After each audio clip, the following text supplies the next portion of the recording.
Jesus bilang aking Panginoon at tagapagligtas. Siya ang aking kanlungan sa oras ng problema at kahirapan. At ako ay nangangako na hindi ko hahanapin sa ibang lugar, sitwasyon, tao, kayamanan man. Ang lahat ng awat biyayang tanging kay Kristo ko lamang matatagpuan. Last Wednesday, we have a wonderful service. One of our members attended. Kinabukasan, sinubok siya agad. Sinubok siya at inasar siya. Pero sabi niya, hindi ako yun. Si Lord yun. Sabi ko lang sa kanya, nakita mo na ang ganda pag umattend ka. At ngayon po, mabubusog tayo sa mga pangako ng Diyos. Ladies and gentlemen, the Bishop of Living Waters and MIBC, Bishop Freddy De Vega.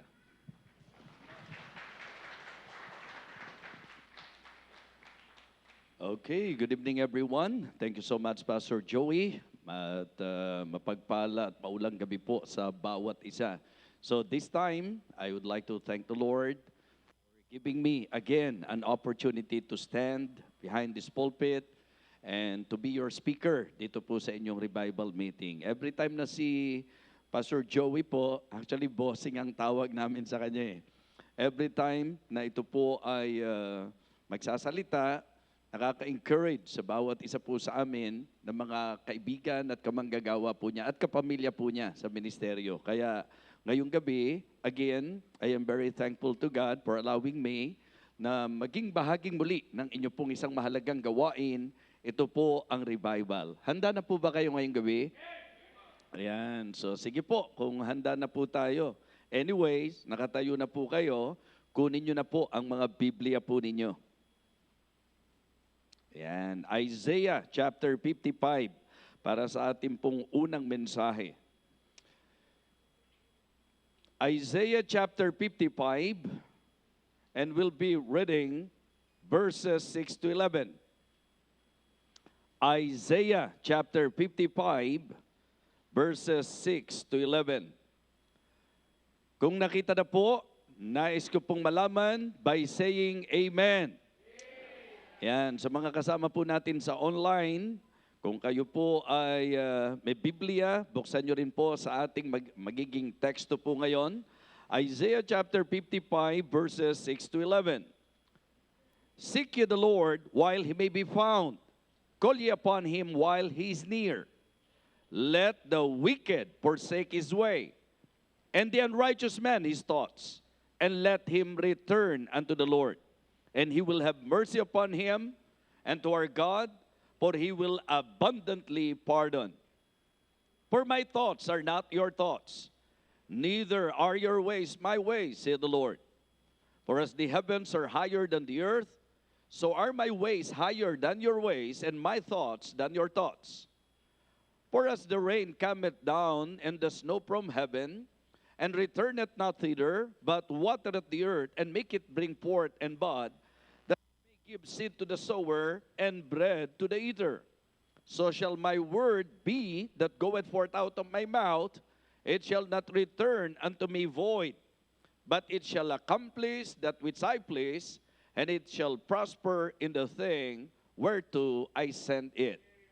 For the second time, for the sake of emphasis, I would like to request all of you to please again read verse number 7.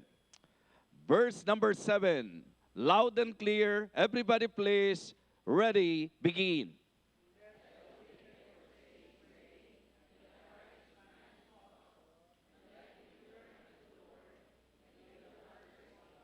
Let the wicked forsake his way, and the unrighteous man his thoughts.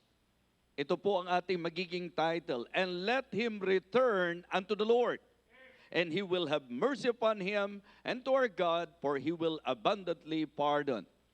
The title of my message tonight, Return unto the Lord. Return unto the Lord. Let us go to Him in prayer. Dakilang Diyos, aming Amang Banal, muli po kaming nagpapasalamat at nagpupuri sa iyo na kami po'y binigyan mo ng pagkakataon to again hear Thy precious words. I pray, O Father, that You will continue to guide us and bless us. May You empower Your humble servant, O Lord. Help me and fill me with Your Holy Spirit. Give me wisdom, boldness, and discernment. ilagay mo po sa mga labi ko ang mga salita na dapat ko pong bigkasin. At nawa dakilan Diyos ang mga pandinig ay maging bukas para sa katotohanan, para sa napakahalagang mensahe na nais mo pong ipagkaloob, ibigay sa bawat isa.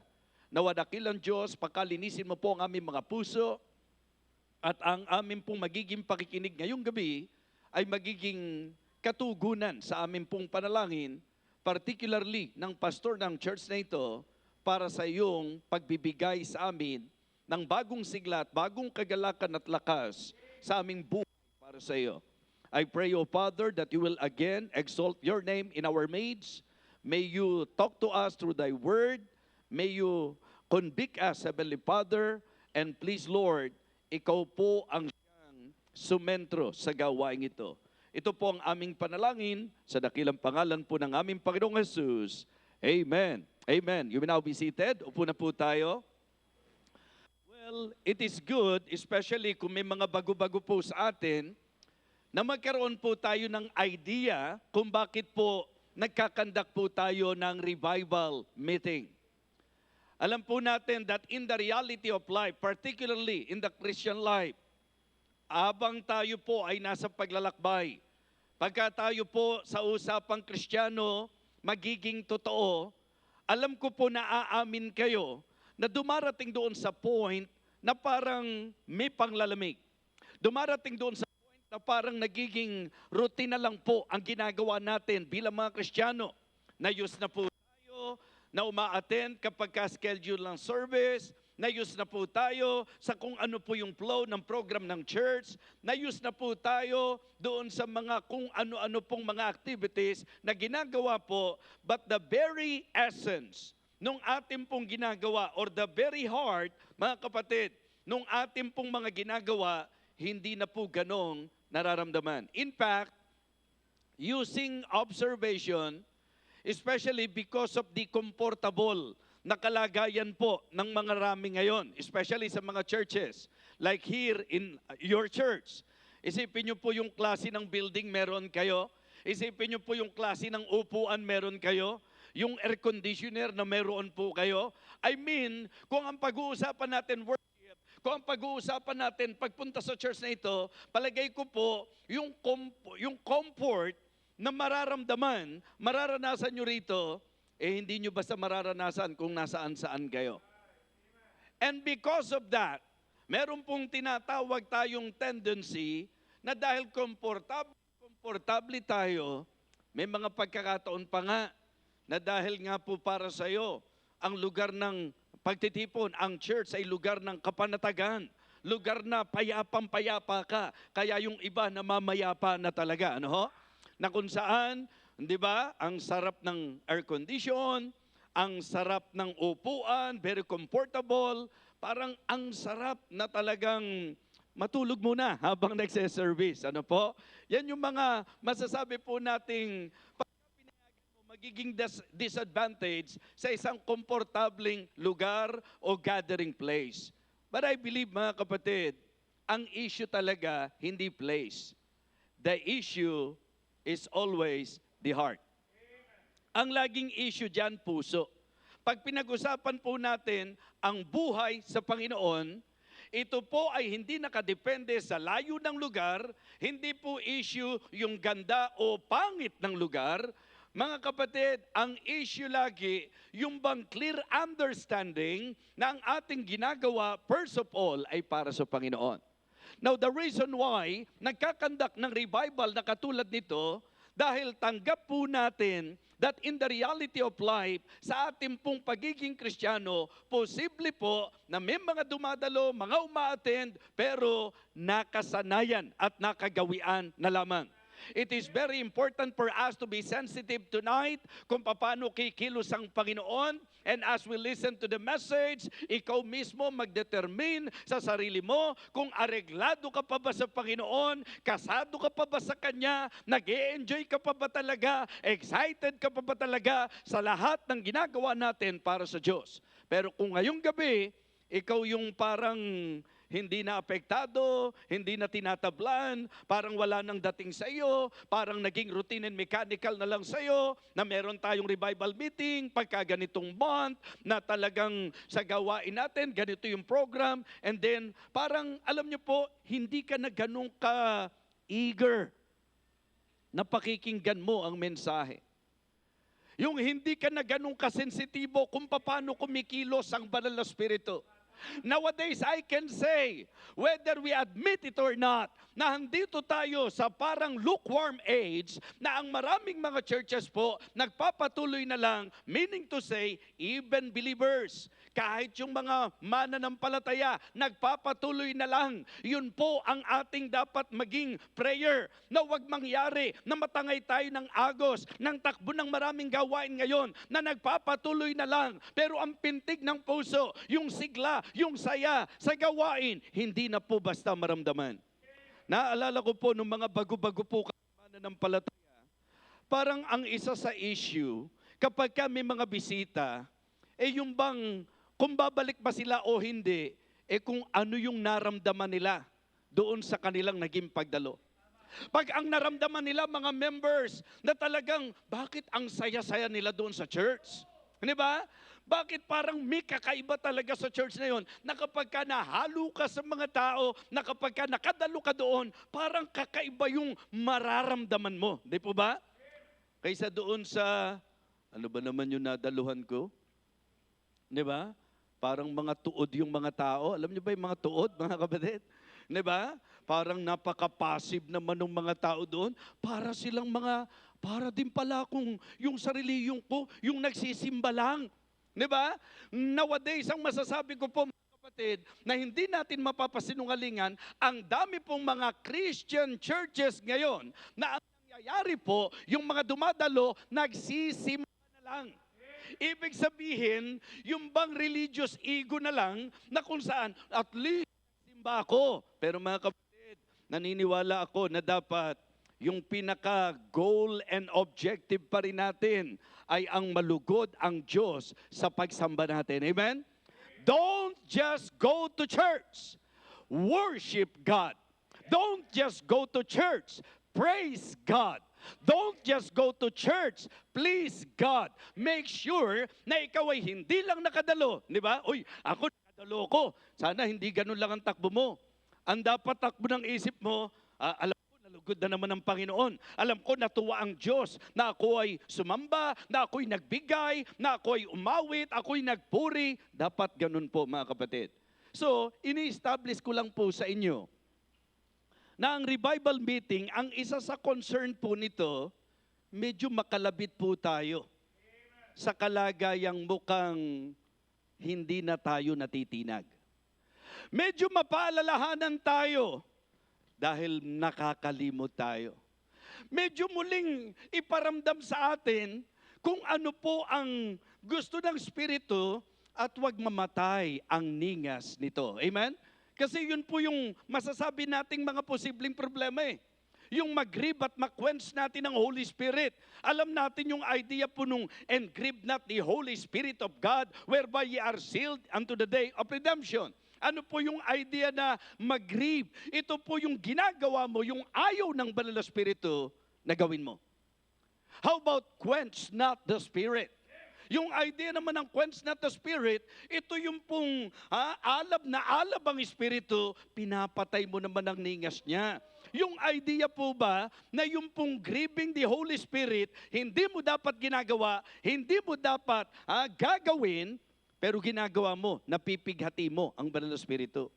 Tapos kung ano yung gusto ng Espiritu na gawin mo, yun naman ang hindi mo ginagawa. Hindi po ba?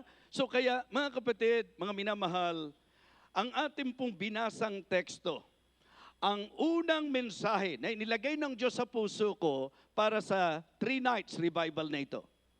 Yung panawagan, yung pong paalala, balik tayo sa Panginoon. Iniisip ng iba, babalik ako sa Panginoon, lagi naman ako umaattend ng church. Babalik ako sa Panginoon, lagi naman akong kasama sa gawain. Siguro kung ang pag-uusapan, pagbabalik sa Diyos, ang kausapin siguro, ang dapat makarinig ng mensahe niyan, yung mga hindi na dumadalo, yung talagang hindi mo maasahan at makasama sa mga gawain, siguro para sa kanila yung mensaheng yan. Well, gusto kong pag-isipan nyo. Sa Biblia po, ang sabi po, a backslider in heart shall be filled with his own ways. Okay? A backslider in heart shall be filled with his own ways. Ang ibig sabihin po, sa definition ng Bible, sa backslider, hindi po i-define ng Bible na ang backslider ay yung hindi lang uma-attend. Na ang backslider ay yung hindi lang nagbibigay.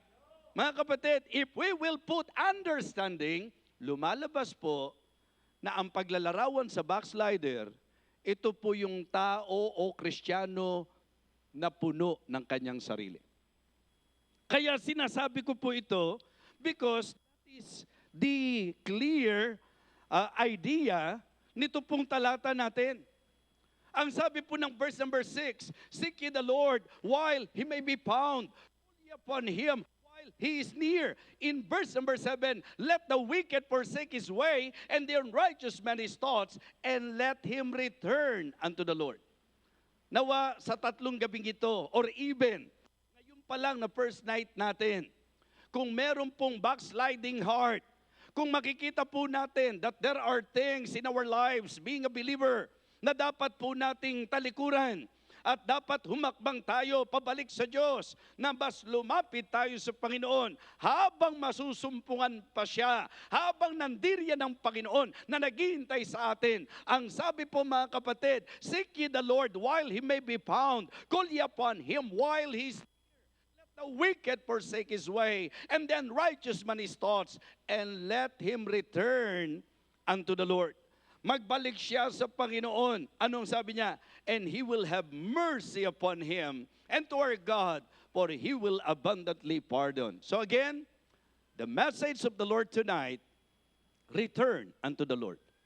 Sa papanong paraan, tayo po ay makakasunod, makapagbibigay pansin. How can we apply this? Paano po, mga kapatid? You know, the will of God for the believer is to live na talagang closer sa Panginoon.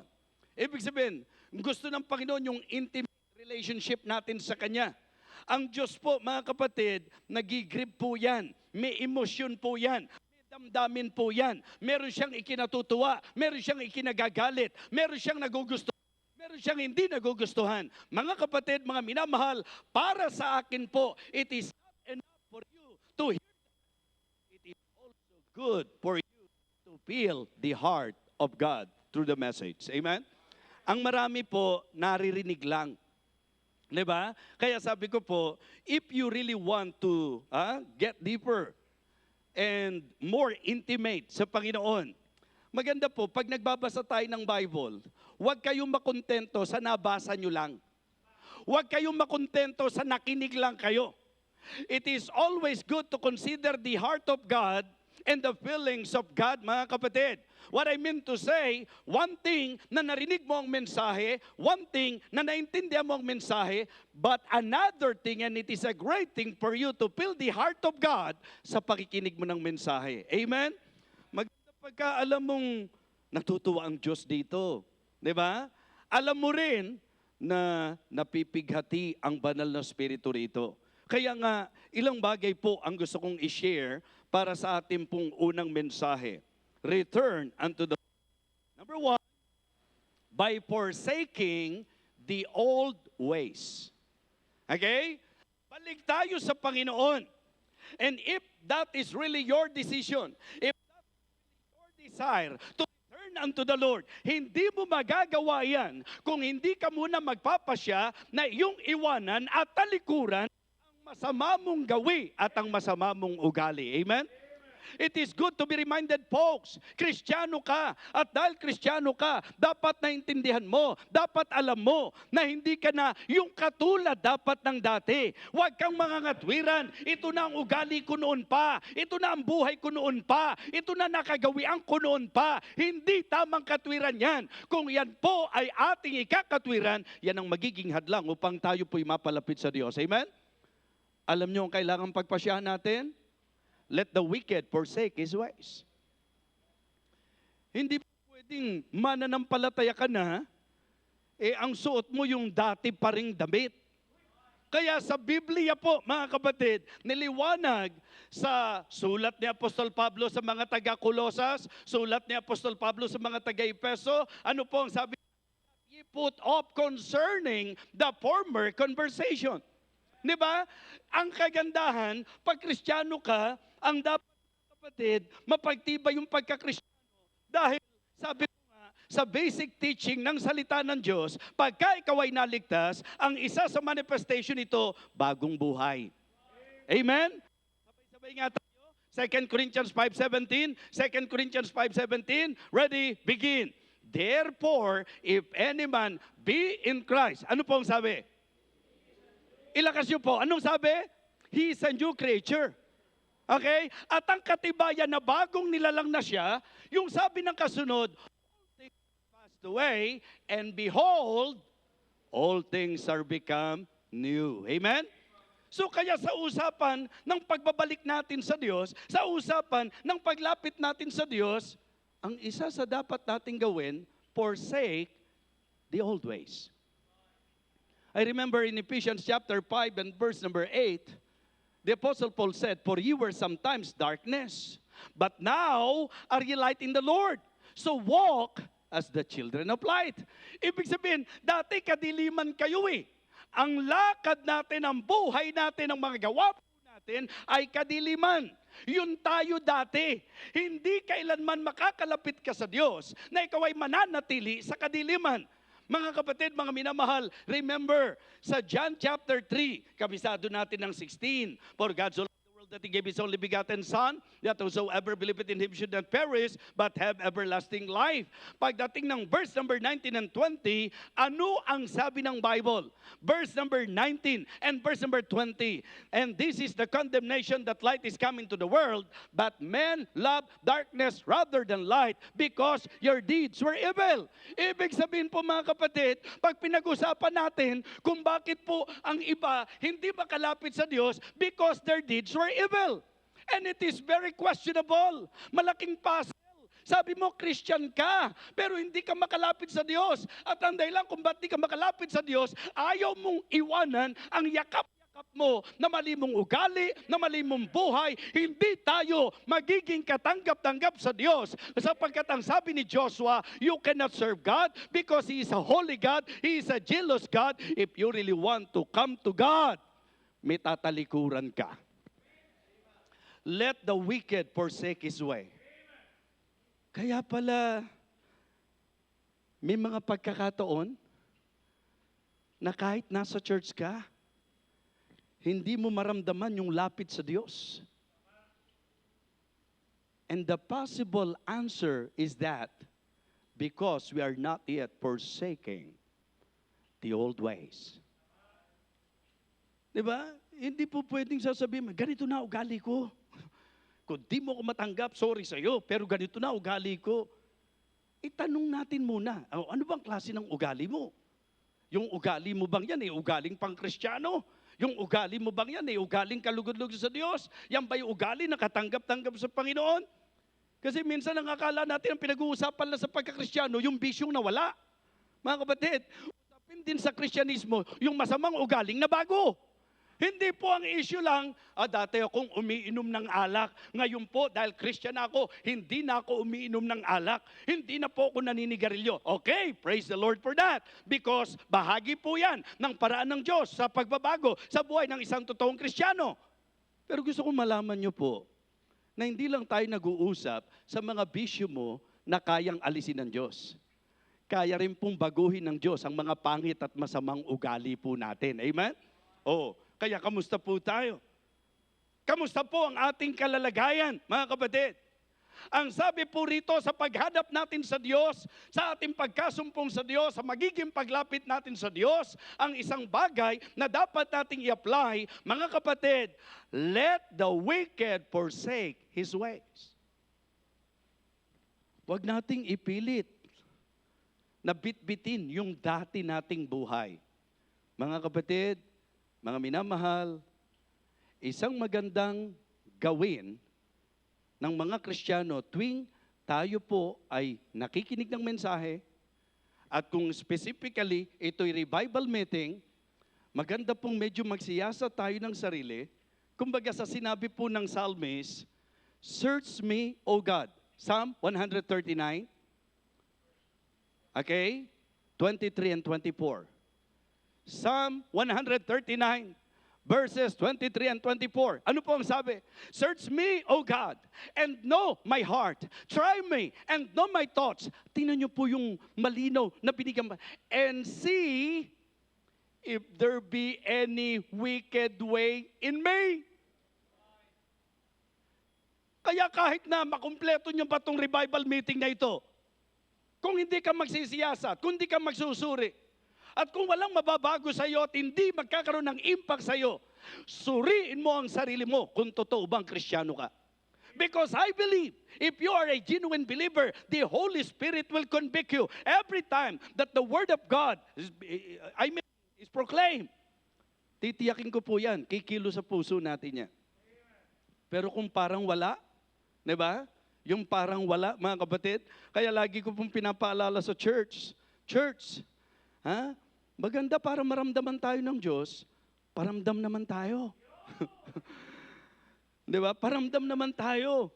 Kasi nangyayari po mga kapatid, sabi ko, ayokong mangyari sa buhay ko, na kapag ka pumupunta ako sa iba't ibang mga churches, pagka nangangaral ako doon, yung mga tao po very eager and excited na makarinig ng salita ng Diyos. Ngayon, dahil tayo lagi magkakasama, parang nakorek pa nga ako doon, hindi nga pala kami lagi magkakasama. No? Mga kapatid, minsan nakakampante na tayo sa isa't isa. Isa naman ang salita ng Diyos ay pinapangaral. Isa naman po ang Biblia ang ginagamit. Pero bakit iba-iba ang tugon ng mga tao? Why? I believe mga kapatid, it is actually the principle na ang heart ang issue dito. It is always the issue of the heart. Kaya mahirap mangyari po yung totoong revival nang walang realization doon sa ating pong mga pagkakamali, sa ating pong mga pagkakasala, sa mga ugali, buhay, lakad, at mga bisyo na dapat pagpasyahang talikuran, mga kapatid. Gusto kong bumalik sa Panginoon. Kaya lang, hindi ko maiwan-iwanan tong bisyo ko eh. Gusto ko naman lumapit sa Diyos eh. Kaya lang, ganito na talaga ako eh. Mga kapatid, ang isang bagay na dapat maintindihan natin, if that is sincere, if you are really sincere, dapat willing ka na kung may dapat talikuran mo, lapit tayo sa Panginoon. Amen? Let the wicked forsake his ways, and the unrighteous man his thoughts, and let him return unto the Lord. So yung idea po mga kapatid, nung mga pamamaraan, ito po'y may kinalaman sa dati nating buhay, di ba? Kung papaano po, minsan gusto natin pati yung pastor makasabwat po natin eh. Napayagan mo ng ganito. Pastor, ang mahalaga, umaattend ako. Ang mahalaga, kabilang ako dito sa church. Eh kahit paano, pastor, pakikinabangan mo rin yung giving ko. Di ba? Yung mga ganyan eh. Huwag mo nang sawayin yung maling buhay ko. Huwag mo nang sawayin yung maling nakagawian ko. Ha? Anyway, ang importante naman, na handito ako. Mga kapatid, kung nakikinig ka ngayong gabi, hindi po pwede sa Diyos yan. Kung gusto mong manumbalik sa Diyos, kung gusto mong lumapit sa Diyos, may dapat kang talikuran. Diba? Remember Joshua, when he stood up, when he challenged the people, when he confronted the people, kasi parang nakikita niya, parang tentative tong mga taong ito ah. Minsan po, yan ang problema naming mga leader. Hindi mo talaga mapulsuhan. Talaga bang ito, areglado ba to? Talaga bang sa Diyos to? Bakit kung sa Diyos to, parang hindi mo maasahan, hindi mo makasama? Kung talaga sa Diyos to, bakit panay ang paninira? Kung sa Diyos to, bakit si kontra ng kontra? Kung talagang sa Diyos to, bakit hindi mo maasahan? Kung talaga sa Diyos to, bakit hindi mo makasama sa mga ginagawa para sa Diyos? Naalala ko po, si Moses, dumating siya sa punto na bilang leader, tinanong niya yung mga tao, who is on the Lord's side?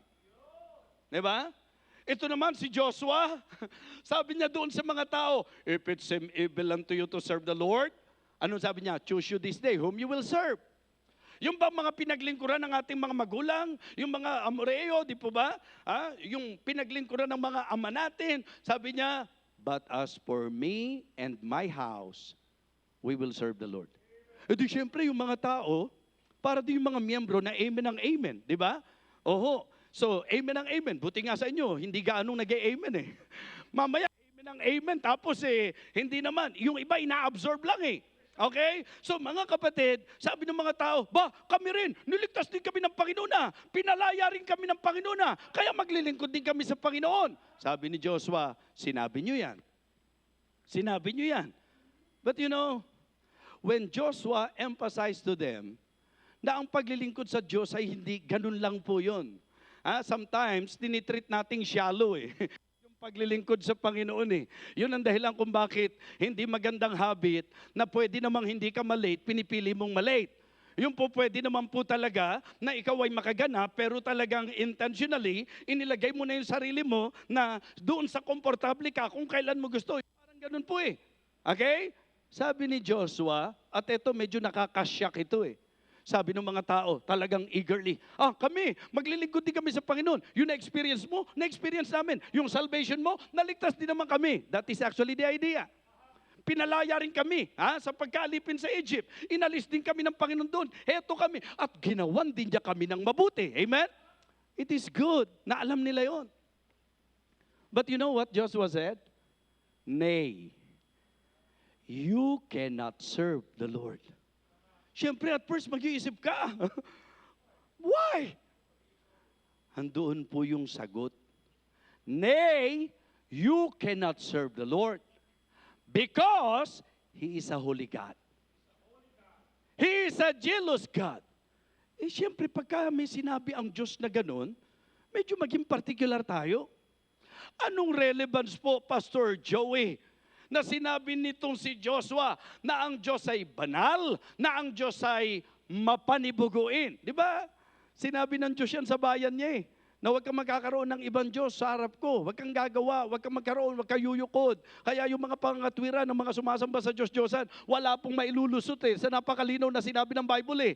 Di ba? Hindi naman namin niluluhuran na, hindi namin sinasamba. Huwag kang magkaroon, huwag kang gagawa. Ang linaw-linaw po eh. Di ba? Po, hindi na kailangan ipasok pa yung mga katwiran natin. Sundin na lang natin kung anong sinabi. So sabi niya, hindi kayo makapaglilingkod sa Diyos. Kasi banal na Diyos siya. Kasi mapanibuguing Diyos siya. So anong point? What is the message that Joshua would like to point out? Ano yung gusto niyang i-point out sa kanila? Kung ang Diyos banal, ang simpleng ibig sabihin ng Diyos, hindi po pwede na maglilingkod ka sa Kanya, na kaladkad mo ang maling ugali, ang masamang asal, ang iyong pong maling buhay, ang iyong maling lakad. Hindi pwede yan. Banal siya. So kailangan po na tayo po ay mabuhay sa kabanalan. Okay? Sinabi po, jealous God siya. Mapanibuguing Diyos siya. Hindi ibig sabihin, Pastor, kung ang Diyos natin panibuguin, palagay ko, maninibug ho siya doon sa mga nakapagbibigay ng 5 oras, 6 na oras, oras-oras, sa FB, sa internet, sa social media, pero hindi makapagbigay ng oras sa pagsamba. Ang ibig sabihin po, mapanibuguin ang Diyos, di naninibugo ang Panginoon doon po sa kayang gumastos kung saan-saan, pero pagdating sa gawain ng Diyos, kuripot. So kung ang Diyos po ay jealous God, medyo dapat maging particular tayo. By the way, pag pinag-uusapan natin yung usapan ng paninibugho na sa Diyos, ang tawag po doon mga kapatid ay godly jealousy. Diba? Ang ibig sabihin, matuwid po, righteous jealousy, mga kapatid. Yung matuwid ang paninibugo ng Panginoon. Why? Sapagkat ang linaw po na ang Diyos ang dapat ibigin natin ng buong puso, ng kabuuan natin, ng totality po natin. Kaya hindi po pwedeng mas may hihigit sa Diyos. Hindi po pwedeng may kapangalawa ang Diyos. Hindi pwedeng may kaagaw ang Diyos. Kung ang pag-uusapan Diyos sa buhay natin, dapat natatangi ang Diyos. Amen? Pero ganong karaming mga Kristiyano ang napakaraming kaagaw ng Diyos sa buhay nila? salita ng Diyos. Naniniwala ba kayo na ang Bible, salita ng Diyos? Naniniwala ba kayo na ang Biblia, ang kaparaanan para ang Diyos mangusap sa atin? So kung ang Diyos makakausap natin at makapagsasalita sa atin through His words, gaano kakadalas at gaano kakatagal na nagbibigay ng pansin sa salita ng Diyos? Eh yung iba po, ang pinaka-tsamba na lang na makapagdala ng Biblia pagpupunta sa church eh. At ang mas matinding tsamba pa, sa church na nga lang, makapagdadala, hindi pa nagdala. Hindi pa nagbukas. Diba? So paano malalaman kung yung sinasabi nung nagsasalita ay tama o mali? Kung talagang Biblia ba o hindi? Mahalaga po na ating siyasatin, suriin kung ang ipinapangaral ay salita ng Diyos. And if the preacher is preaching the Word of God, eh dapat to, bukas ang puso natin dyan. Kaya sa usapan po ng pagbabalik sa Diyos, ang isang dapat isipin natin, kasi ang sabi po, let the wicked forsake his ways. Ibig sabihin, kung babalik tayo sa Diyos, forsake the old ways. Forsake the old ways. Okay? Number 2, if you really want to return unto the Lord, forget your own ways. Di ba? Hindi po ba pareho yun? Mga kapatid, yung isa, yung dati mong ugali. Yung dati mong buhay. Yung mga dati mong ginagawa. Yung mga dati mong lakad. Ngayon naman, ang emphasis ng second point natin, forget your own way. Mga kapatid, sabi ng Bible, the backslider in heart shall be filled with his own ways. Paalala lang, si Cain, nag-offer. Si Abel, nag-offer. Pero ano po ang naging resulta? Ano po ang naging outcome, mga kapatid? Pareho po silang nag-offer, pero ano po naging resulta? Malinaw po ang naging resulta. Tinanggap ng Diyos si Abel at ang kanyang offering, pero si Cain, rejected. Tinanggihan ng Panginoon si Cain. Tinanggihan ng Panginoon yung offer ni Cain. Anong problema? Di ba? Pareho na bang nag-offer eh? The problem is that Cain offered unto God according to his own way. And sometimes, ewan ko lang ha, ewan ko lang po kung kayo, bibigyan nyo ng weight at bearing po ito. Nasa Diyos pala, ang linaw kasi, let the wicked forsake his way, and the unrighteous man his thoughts. Huwag yung iniisip mo. Huwag yung diskarte mo. Mga kapatid, I do not know, Pastor, if I am right, nang isa sa naituro mo, particularly sa usapan ng prinsipyo ng pagriregalo, sa usapan ng pagbibigay, kapag ka mahalaga sa iyo yung bibigyan mo, kapag ka talagang gusto mong matuwa siya, huwag mo siyang bigyan ng gusto mong ibigay sa kanya. Ibigay mo yung alam mong gusto niya. Tama po? If you really want to make God happy, mga kapatid, the principle is the same. Huwag mong ipilit yung gusto mong gawin para sa Diyos. Panginoon, ito ang gusto kong gawin para sa iyo. Panginoon, ito ang gusto kong lakad pa para sa... diskarte mo. Mali po yan. Dapat kung tayo po ay gagawa kung ano po ang gusto ng Panginoon. Okay? Forget your own ways. Huwag tayong magmagaling. Huwag tayong, di ba, humigit pa sa Diyos. Naaalala ko po mga kapatid, isang halimbawa po natin yan. Si Cain, di ba? Nag-offer sa Panginoon. Nag-offer. Nag-effort din yan kasi nag-offer eh. Ang problema mga kapatid, hindi naman yung idea nung yung offering eh. Ang idea, yung ano yung katotohanan sa likod ng pag-offer. Paraan niya, diskarte niya. Huwag mong sambahin ng Diyos sa paraan mo, sa diskarte mo. Huwag kang magbigay sa Diyos sa paraan mo, sa diskarte mo. Huwag kang mag-serve sa Panginoon sa paraan mo, diskarte mo. Huwag kang umawit sa Diyos sa paraan mo, diskarte mo. Alisin mo ang mga diskarte mo at makinig ka sa kung ano ang sinasabi ng Diyos na gawin natin. Amen? Mga kapatid, naalala nyo rin po si King Saul? Nung inutusan po siya na lipulin ang lahat ng mga Amalekites, wala raw pong ititirang buhay. Lahat ng may hininga, lilipulin po mga kapatid. That is according to the command of God. Through Prophet Samuel, you tell King Saul, lipulin ang mga Amalekites, mga kapatid. And you know what? Yan po'y judgment ng Panginoon. Ibig sabihin, yun ang kalooban niya, yun ang kagustuhan niya. Pero alam niyo po, as they do that, dumating doon sa point na nakita ni King Saul Siguro may mga ilang pang mga sulsul doon, di po ba? Nakita nila si Agag. Okay? At nung napansin nila, ang tataba ng mga hayop. Ang tataba. Naku, grabe. Pakikinabangan nito. Kinalimutan na ang sinabi ng Diyos at dumiskarte na ng sarili. Mga kapatid, mga minamahal, sa Biblia po, naging partikular ang Diyos sa kung ano ang dapat. Kaya sabi rito, let the wicked forsake his ways, and the unrighteous man his thoughts. Kalimutan mo yung iniisip mo. Kalimutan mo yung diskarte mo. Ang ating tingnan at alamin kung ano ang kagustuhan ng Panginoon. Gaano kaya kadalas na sa buhay po natin, di ba? Nangangatwiran tayo. Meron tayong mga masasabi nating pang sariling katwiran. Bakit? Ang importante nag-offer. Hindi na kailangan tights pa. Hindi na kailangan first fruits pa. Basta ang importante nagbigay ka at yung pagbibigay mo naman kung ano pa siya ng puso mo. Hindi ba? Yan po yung mga talatang ginagamit ng marami. Unang gusto ko po ipaliwanag sa inyo sa tithing. Sa totoo lang po mga kapatid, hindi po natin makikita sa Bible na pinagbabawalan tayong mag-tithes. At kung ang ating gustong i-point out, ang tithes ay sa panahon ng kautusan o sa panahon ni Moses, nagkakamali po tayo dahil wala pa si Moses, may tithing na. At wala pa ang kautusan, may tithing na. How come na palalabasin natin na ang tithing? Kaya sabi ko nga sa mga members, okay? Kung kayo'y konbensido na hindi dapat mag-tithes dahil ang Malakay ay para sa mga Israelita, sabi ko, ito ang aking naintindihan. Hindi ako magta-tithes dahil sa utos. Ako'y magta-tithes dahil ako'y maka-Diyos. Amen? Anong ibig mong sabihin nun? Sino ba si Abraham?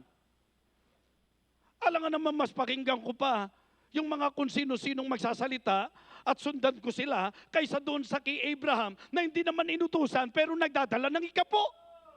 Naintindihan niyo po ibig sabihin? For me, hindi yung utos ang issue. Ang issue, kaya po kami sa church ay nagtatites kasi nakita namin na yung maka-Diyos nagtatites. Di ba? Kung ang mga maka-Diyos ay nagtatites, wala pong panahon ng kautusan doon. Di ba? In fact, si Apostle Paul, hindi naman po siya sumasalungat doon sa, nung sinabi niyang every man according as he purposeth in his heart, so let him give, not grudgingly or of necessity, for God loveth a cheerful giver. Hindi po siya nagtuturo doon ng sari-sariling diskarte. Ang tinuturo anumang giving yan, ito'y pagpasyahan ng puso mo.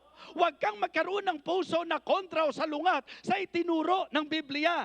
Hindi kailanman sa usapan ng interpretasyon, magkakakontra-kontra yan. Mali po yun mga kapatid. Kailangan po in harmony ang salita ng Panginoon sa presentation. Because if in the presentation there are contradiction, that is an indication that the interpretation is wrong. Hindi po kumukontra ang Biblia dyan. Diba? Kaya po, mga kapatid, mga minamahal, para sa akin naman talaga, sabi ko, kung sila po ay nag-iikapo dahil sa utos, halimbawa, kunin natin muna, Pastor, tanggapin lang po natin sa idea na yung Malakay chapter 3, okay?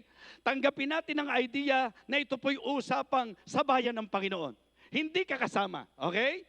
Let us consider, okay? Let us take that Malakay chapter 3, sa context nito, ang Diyos ay nakikipag-usap sa kanyang bayan.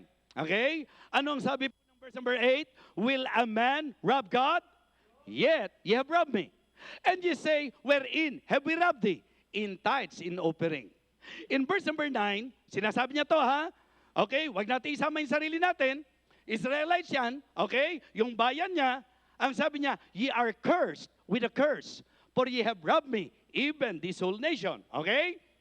Ang sabi ng verse 10, bring ye all the tithes into the storehouse, that there may be meat in mine house, and prove me now herewith, said the Lord of hosts, if I will not open you the windows of heaven, and pour you out a blessing, that shall not have room enough to receive it. So, let me clarify this. If sa usapang Israelita, sila ay nag-iikapo, yung 11 tribes in particular, di po ba? At isama pa rin po natin yung pong tithes ng, di ba, mula sa tithes. Ngayon, sige, palabasin natin. Dahil sa utos, sila po'y sumunod. Ang tanong ko po sa inyo, kung sila'y inutusan, sa palagay nyo po, anong mararamdaman ng Diyos sa kanyang bayan pag sila'y nag-iika po?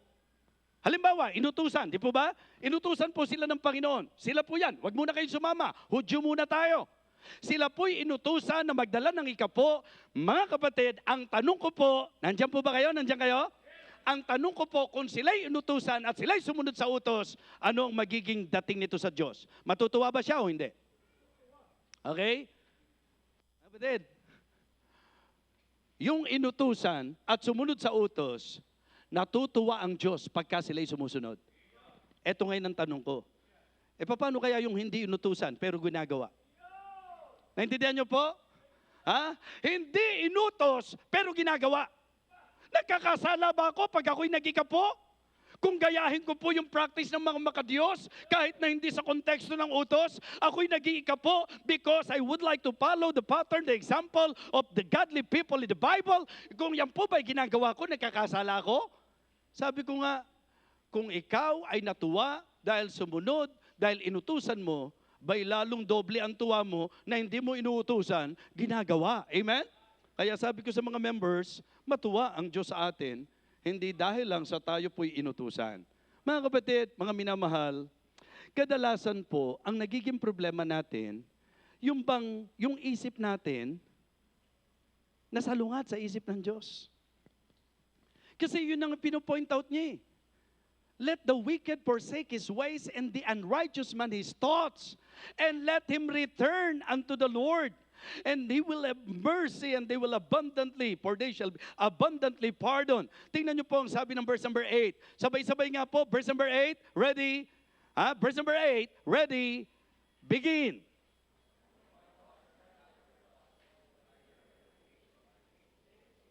Ang tanong po, bakit kailangan bigyan ng diin ng Diyos yan? Na yung isip nyo, iba sa isip ko. Yung paraan nyo, iba sa paraan ko. Kasi nga ang gusto ng Diyos, forsake the old ways. And forget your own ways. Huwag yung gusto mong gawin. Huwag yung iniisip mo. Sa tingin ko, sa palagay ko, sa nakikita ko. Di ba sometimes ganun po tayo eh. Kaya mahirap makabalik sa Diyos yung mga napipilit na mabuhay sa dating buhay. Mahihirapan pong makalapit sa Diyos at makabalik sa Diyos yung ng niyang sariling diskarte. Kinakailangan dumating ka doon sa kapasyahan. Tatalikuran ko na ito. Nagkasala ako sa Diyos. Hindi tama ang aking mga lakad. Hindi tama ang aking mga desisyon. Pagka ikaw ay dumating sa punto, natatalikuran mo at kakalimutan mo yan. Mga kapatid, yun po ang masasabi nating kaparaanan upang tayo po ay makabalik sa Diyos. Amen? Pero hanggat ipipilit mo yung dati mong buhay, hanggat ipipilit mo yung sarili mong gusto. Kaya for me, mga kapatid, ang lahat ng Kristiyano ay dapat magkaroon ng kaunawaan sa itinuturo ng banal na kasulatan. Sabi niya, for my thoughts are not your thoughts, neither are my ways your ways, said the Lord. And you know what? To give emphasis on that, ano po ang sabi niya? Verse number 9. Sabay-sabay po. Gusto ko para maramdaman ko kayo, bumasa po kayo. No? Verse number 9. Ready? Begin.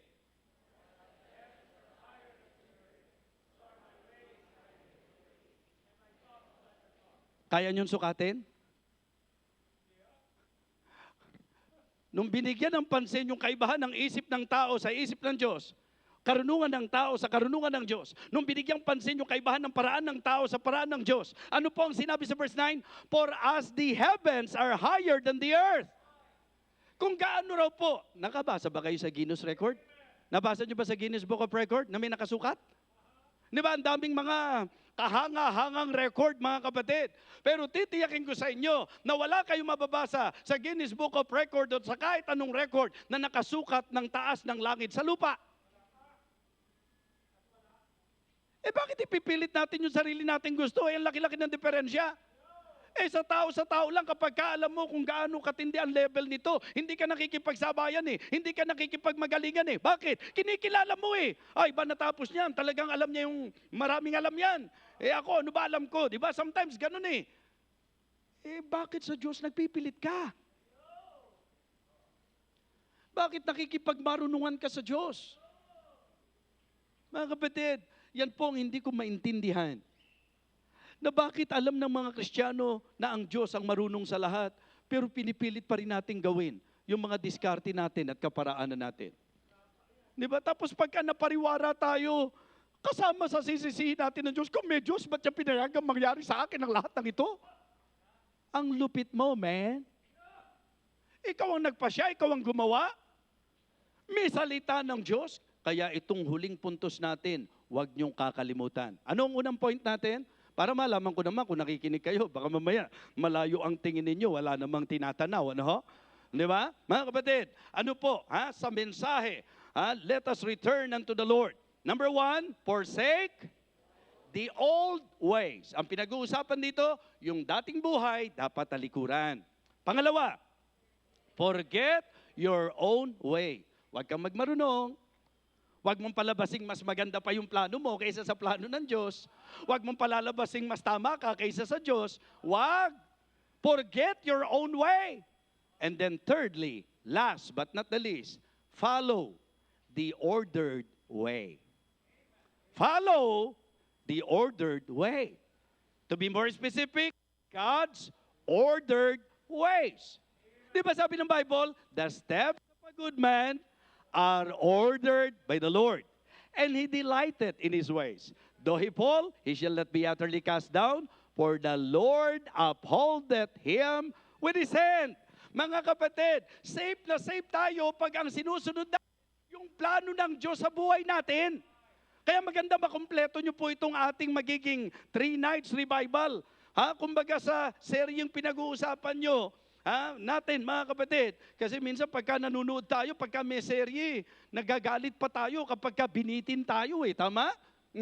Kaya nasa opisina ka pa lang, iniisip mo na, ano kaya ang mangyayari sa susunod? Ano kaya ang, di ba? At pag hindi ka umabot, naku, pambira, sayang Bakit kasi traffic galit na galit ka pa sa traffic kamusta ho tayo pagka mensahe ang pag-uusapan?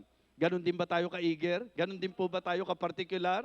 Well, ito po yung mga paalala lang na dapat talaga medyo gumising po sa ating medyo nalilibang ng mga pamamaraan sa ginagawa po natin sa gawain ng Panginoon.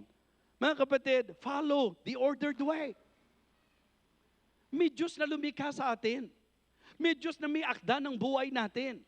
At ito ang dapat naiintindihan ng mga Kristiyano, na ang Kristiyano po hindi dapat magpilit ng kanyang sariling kagustuhan. Meron pong divine order, mga kapatid. Meron pong plano ang Panginoon. And as for me, as I understand, as for my God, His way is perfect.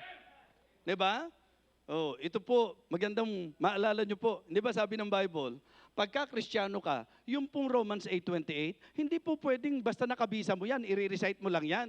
Dapat naintindihan mo siya sa totoong konteksto nito. Ang linaw ng sabi ng Romans 8:28 yung mga nakakakabisa, sumabay nga sa akin, Romans 8:28, and we know that all things work together for good to them that love God, to them who are the called according to His. Di ba? Malinaw po yun Tinukoy. Yung nasa kalooban niya. Yung nagmamahal sa Kanya. Kaya pag ikaw ay Kristiyano na hindi mo ipinipilit ang sarili mong diskarte, sumusunod ka lang, lumalakad ka lang sa kung ano yung kalooban ng Panginoon sa iyo, walang coincidence, mga kapatid. Walang tsamba. Kahit na makatulad ka pa kay Joseph na nakaranas ng mga kung ano-ano, di ba? Ano-ano ba yung mga naranasan ni Joseph? Maring ngayong gabi, yung ka rin. Ay, pastor, pareho kami. Kasi ako nakaranas din ako ng kung ano-ano. Diba? Tanong mo sa katabi mo, ikaw ba nakaranas ka na ng kung ano-ano? Diba?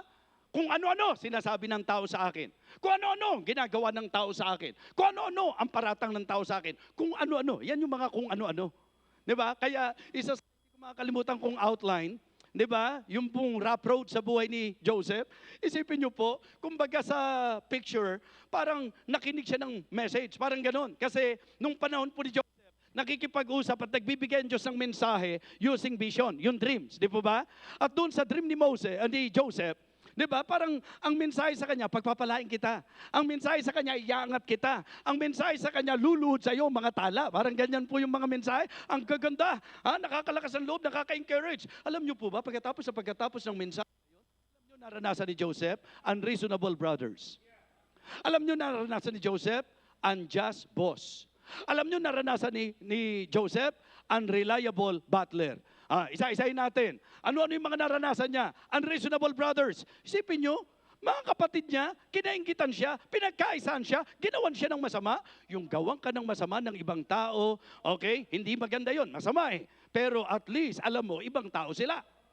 Pero yung gawang ka ng masama ng kapatid mo, di ba, sa magkaibigan nga lang eh, kapag ka nagkaroon ng ganyang mga heavy drama na ang dating, kaibigan kita, pinagkatiwalaan kita, paano mo nagawa ang bagay na ito, di ba? Sometimes ganun na drama natin eh. Pero in the case of Joseph, it is very hard to accept. Why? Mga kapatid mo ito. At pagka po talagang medyo imagine natin kung paano nila pinagplanuhan si Joseph, kung ano-ano yung mga tiradang ginawa nila kay Joseph, kikilabutan ka sa po pwedeng magawa talaga ng inggit at selos, mga kapatid. Sa sobrang inggit nila, wala na silang pakialam kung mapapariwara ang kapatid nila. Wala na silang pakialam kung anong mangyayaring masama sa kapatid nila. In fact, yun na nga ang iniisip nila, may mangyaring masama. Naranasan mo na ba yan? At kung tayo nakaranas nito, hindi ba minsan yan ang ginagawa nating lisensya para mag-backslide? Diba yan ang ginagawa nating justification to do wrong? Diba? To go away? Yan ang ginagamit nating dahilan. But not in the case of Joseph. Why? Basta alam niya kung ano mensahe ng Diyos sa kanya eh. Alam niya kung ano ang kalooban ng Diyos, pagpapalain ako ng Panginoon, iaangat ako ng Panginoon. Hindi dapat by sight, mga kapatid. Kung sinabi ng Diyos yan, tutuparin ng Diyos yan. Huwag kang mainip, may panahon ng Diyos. Hindi diskarte mo, hindi panahon mo. Hintayin mo yung panahon ng Diyos. Okay? Ano ang nangyari kay Joseph? Binenta. At alam niyo po, ginawang alipin. Pag pinag-usapan po yung utusan at yung alipin, magkaiba po yan. Yung alipin talagang pati karapatan mo, completely, wala kang, di ba? So yun po ang kalagayan niya. Saan siya napunta? Kanino siya nag-serve? Sinong umalipin sa kanya? Si Potiphar. Pero alam niyo po, nagkaroon ng pabor sa paningin ni Potiphar si Joseph. Good man eh, godly eh. Ang katibayan, dumating sa punto na si Potiphar, kaya niyang pagtiwalaan ng lubos at labis na pagtitiwala si Joseph. Pinagtiwalaan. Umalis po si Potiphar. Ipinagkatiwala ang buong sangbahayan, mga kapatid. Just try to imagine. Gagawin mo ba yan sa isang tao na hindi mo nakitaan ng magandang patotoo? I believe the testimony of Joseph is really good. Pinagtiwalaan siya. At ano nangyari sa storya? Heto si Mrs. Potiphar. Nagpabango, naligo ng pabango. Nagsuot ng kaakit-akit, di ba? And then, trying to seduce Joseph. Now, anong ginawa ni Joseph? Wala naman nakakakita, di ba? Oh, at saka hindi naman ako, siya ang nagsimula. Di ba? Ganun ba ang ginawa ni Joseph? No. Tinakbuhan ni Joseph. Di ba? Yes. Kaya pag may nagtatanong sa akin, Pastor, ba't di kayo kumakain ng gulay? Hindi lahat ng gulay kinakain. Kasi sabi ni Mrs. Potiphar kay Joseph, go lie with me. Di ba? Go lie with me. Okay? Ano ginawa? Tinakbuhan. Kaya, yun po yung, kita mo to, tuwan-tuwa ngayon to, nakita niya, yun malalalim na hukay, ano? Mga kapatid, sa madaling sabi, bilang pinagkakatiwalaan, ano ginawa ni Joseph? He resisted the temptation. Dumating si Mr. Potiphar. Ano ginawa nitong si Mrs. Potiphar? Nagdrama. Di ba? Siguro nag-iiyak doon, buti na lang dumating ka. Kung hindi pa ka kung ano na nagawa sa akin ni Joseph na yan. Yan, pinagtiwalaan mo na yan. Alam mo ba, na pinagtangkaan ako niyan. Ganyan po, bahala na kayo kung paano nyo imagine yung pangyayaring yon. Basta ang punto, inakusahan ng attempted rape si Joseph. Ano po nangyari kay Joseph? Kinulong. ipinakulong po siya. Kung tayo po yun, siguro nagpupuputok ang butsi natin. Baka nga sabihin mo pa, sana pala pinatulang ko na, ganun lang din pala, makukulong lang din ako. Wala kayong mararamdaman ganun kay Joseph. Why? Because, para kay Joseph, clear ang message. Pagpapalain ako ng Panginoon, iaangat ako ng Panginoon. Minsan sinusubo ka lang ng Panginoon kung gaano mo pagtitiwalaan yung sinabi niya. Narinig mo yung mensahe, pagpapalain ka ng Panginoon, nakaranas ka lang, yan ba? Sabi, pagpapalain ako, tapos ganito yung... kung meron taong po pwede nang mag-akto ng ganun, si Joseph yun. Kasi kasasabi lang na pagpapalain niya, naiyaangat siya, tapos pinagkaisahan siya, unreasonable brothers. Tapos ano ginawa ni Mr. Potiphar? Hindi naman niya pagtitiwalaan si Joseph ng ganun-ganun lang. Alam niya nakatiwa-tiwala si Joseph. Tandaan niyo to, kilala ni Potiphar si Joseph bago niya pinagkatiwalaan. At titiyakin ko, kilala rin niya si Mrs. Potiphar. Ang tingin ko pa nga, boss, alam ni Potiphar ko anong totoo, kaya lang kaya rin yung magiging kalagayan niya. Di ba? So, pinili na lang na pinakulong na lang po si Joseph. Pero alam nyo, atin lang to ha, atin lang po ito. Kung talagang konbinsido si Mr. Potiphar na talagang pinagtangkaan, palagay ko, kung ikaw yon, may kinalagyan na yan. Baka hindi na umabot ng kulungan yan, tama? Pero ang punto, sige, nakulong. Alam nyo po, ang gusto kong sabihin, kahit yung mga tila unfavorable na nangyayari. Romans 8:28 eh.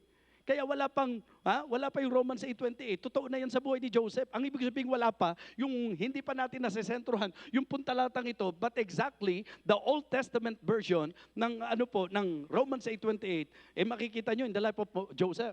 Ano po nangyari mga kapatid? Nakulong siya. Nung nakulong siya, ginamit niya yung kanyang di ba? Nagawa niya ng pabor yung butler. Anong pangako ng butler? Sige, pag ako, aalalahanin kita doon sa unreliable. Kaya nung in-outline ko po yan ang ginawa ko, unreasonable brothers, unjust boss. Di ba? Unjust boss. Tingin mo, hindi binigay ng boss mo yung para sa'yo, o kaya hindi siya naging matuwid sa trato niya sa'yo. Okay? Tandaan nyo to ha, hindi ka nakasalalay sa mga kapatid mo. Hindi ka nakasalalay sa boss mo. Hindi ka rin nakasalalay sa sino man taong mangangako sa'yo. Nakasalalay ka sa Diyos na siya ang may plano sa buhay mo. Amen? Okay. What happened? Labas ang nakalimutan si Joseph. So kung ikaw si Joseph, anong isipin mo sa buhay? Diyos, anong maganda rito? Anong maganda? Ano yung nagkakalakip na ikabubuti dito? Pwede mong isipin yun But you know what? Dumating sa point, yung kaganapan ng mensahe ng Diyos. Kailangan ng mag-i-interpret ng dream ni Pharaoh. At doon po, inilagay ng Diyos sa isipan si Joseph. Kasi yun na po yung panahon ng Diyos para iangat siya. Anong ipinupunto ko sa inyo? Hinding-hindi ka mamamali kapag ang sinunod mo yung daan ng Diyos sa buhay mo. If you will put your life subject to the will of God and to the perfect plan of God, to the perfect will of God, I am very sure na iaangat ka ng Panginoon. Mga kapatid, si Joseph ang ginamit ng Diyos nung sila po ay nalagay sa matinding kagutom. At nung yung mga kapatid ni Joseph lumalapit at nakita siya, ano po nangyari? Natakot. Anong sabi ni Joseph? Fear not, for am I in the place of God? Listen to this, Romans 8:28 idea, Romans 8:28 concept. Sabi niya, as for you, you thought evil against me, but God meant it unto good to save much people alive. Amen? So makikita niyo po, na kapag ikaw yung katulad ni Joseph, ang importante, doon ka lang, just follow the ordered way. And let him return unto the Lord. So, importante na sa buhay ko po, sa usapan ng revival, magpakatotoo tayo ngayong gabi. Kamusta po ang ating Christian life? Naiwanan na po ba natin yung dating lakad, dating buhay, dating gawi, dating ugali? Kamusta po ang ating Kristiyanong kalagayan? Ikaw ba yung pilit na gumagawa ng sarili mong desisyon, sarili mong diskarte? Di ba? Sa kabila ng alam mo yung trust in the Lord with all thine heart and lean not unto thine own understanding, in all thy ways acknowledge Him and He shall direct thy path. Ikaw ba yon? O ikaw yung sunod lang? Kung ano yung sinabi ng Diyos, sunod lang? Kahit na parang kontra yung nakikita mo, sunod lang. Kahit na parang hindi mo maramdaman yung sinabi ng Diyos, sunod lang. Dahil ang pananampalataya, hindi sa nakita, hindi sa pakiramdam, ang pananampalataya ay ang pangahawakan sa kung ano ang sinabi ng Diyos. Mga kapatid, tingnan niyo po ang sabi ng talata. Let the wicked forsake his ways, and the unrighteous man his thoughts, and let him return unto the Lord. Okay? And He will have mercy upon him, and to our God, for He will abundantly pardon. Emphasis. For my thoughts are not your thoughts, neither are my ways your ways, say the Lord. For as the heavens are higher than your ways, than the earth, so are my ways higher than your ways, and my thoughts than your thoughts. For as the rain cometh down and the snow from heaven, and returneth not thither, and watereth the earth, and make it bring forth and bud, that it may give seed to the sower and bread to the eater. Verse number 11. So shall my word be that goeth forth out of my mouth. It shall not return unto me void, but it shall accomplish that which I please. Ang gusto ko pong sabihin sa inyo, kaya ang dapat ngayong gabi, ang desisyon natin, follow the ordered way. Sapagkat yung salita ng Diyos, mangyayari po yun. Yung salita ng Diyos, hindi babalik sa Kanya ng walang kabuluhan. Yung salita ng Diyos, may i-accomplish po sa buhay ng tao na kung saan natutong sumunod sa Kanya. Mga kapatid, let us return unto the Lord. Forsake the old ways. Forget your own way. And follow the ordered way. Tumayo po tayong lahat.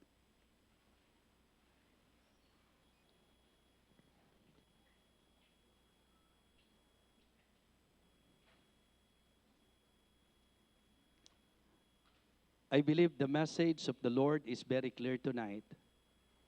Habang nakayuko po tayo, nakapikit po tayo, fresh pa po sa atin yung mensahe. Malinaw na malinaw sa atin. Ang kalooban ng Diyos, manumbalik tayo sa Kanya.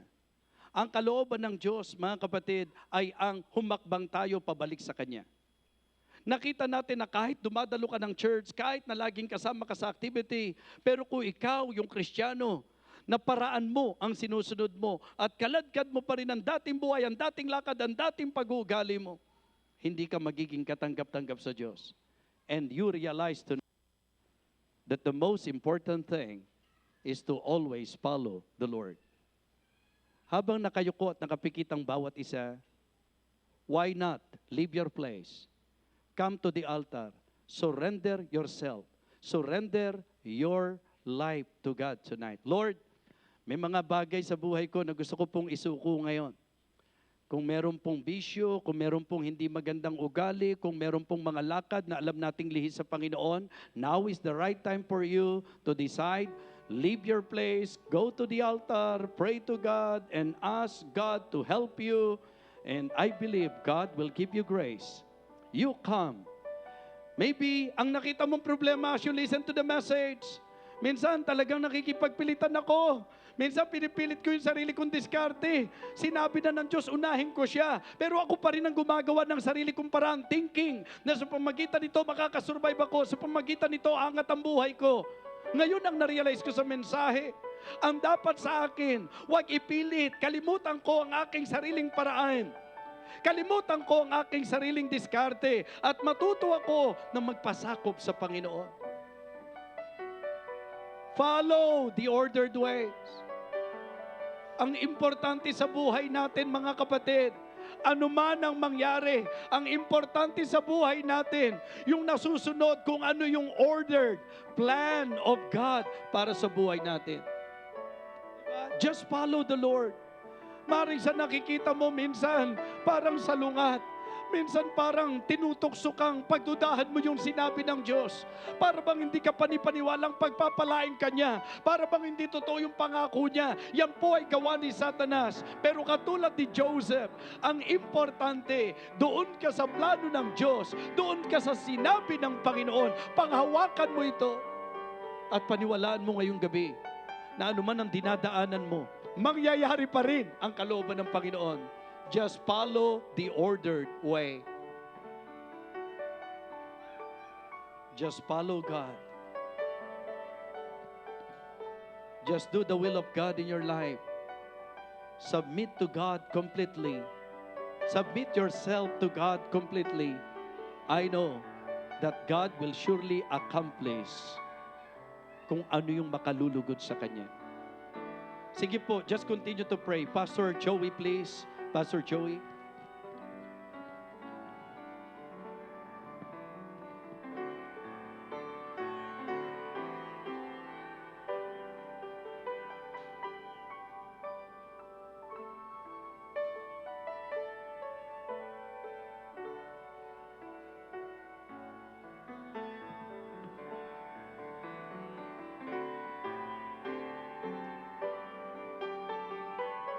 Go to your family and pray as a family. Ano yung mga dating gawi na hindi na dapat? Ano yung mga sariling gawi na hindi na dapat? Ano yung mga bagay sa Panginoon na dapat gawin? We need to get right with God. We need to get right with God.